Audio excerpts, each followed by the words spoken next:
evladın nazını çəksə də ana, evini, mülkünü tükür atalar.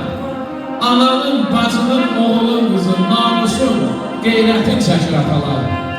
Ay da öz nurunu günəşdən alır. Güneşlə tutulanında ay da saralır. Ananın gözündə dünya qaralır, elə ki dünyadan köçür atalar. Sən məndən incimə, ey əziz ana, canımla, qanımla bağlıdır sana.